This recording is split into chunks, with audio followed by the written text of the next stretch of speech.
Alandlik kuningas, kes toob rahu. Matteuse 21:5. Öelge Jeruusalemma rahvale, vaadake, teie kuningas tuleb teie juurde. Ta on alandlik, sõites eesli seljas, eeslivarsa seljas. Sõnum. Juba sajandeid enne Jeesuse sündi kuulutas prohvet Sakaria, et alandlik kuningas tuleb, kes ei rajaks oma valitsemist väe ega võimu abil, vaid püha vaimu läbi.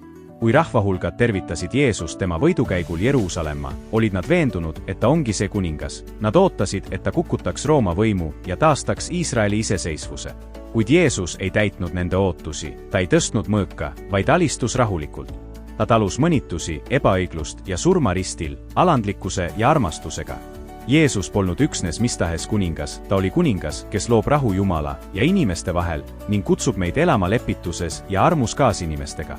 Tema valitsemine ei nõua kättemaksu või jõudu, vaid on üles ehitatud lepitusele ja armastusele, mis suudab muuta ka vaenlasi. Kristuse õrn kuningavõim kutsub meid üles armastama isegi neid, kes meist ei hooli, just nagu tema meid armastas. Palve rahukuningale. Jumal, aitäh sulle Jeesuse eest, meie alandliku kuningaga, kes toob rahu ja lepituse. Muuda mu süda selliseks, et oleksin võimeline tema õrna armastust ja armu edasi andma, isegi vaenlastele.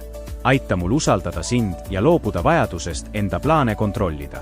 Las sinu rahu valitseb minus ja minu kaudu. Aamen. Austa Jumalat. Ma kiidan Issandat igal ajal. Ma räägin alati tema kiitust.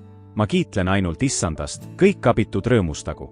Tulge, rääkigem Issanda suurusest, tõstkem üheskoos kõrgeks tema nimi. Mõtle, mida tähendab Issandat igal ajal õnnistada või kiita. Seejärel võtta hetk, et juba praegu ülistada Issanda nime. Minu mured.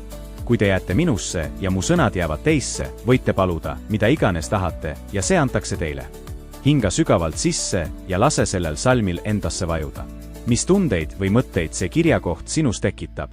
Mõtiskle selle üle, enne kui tood oma palvesoovid Jumala ette. Minu vastus.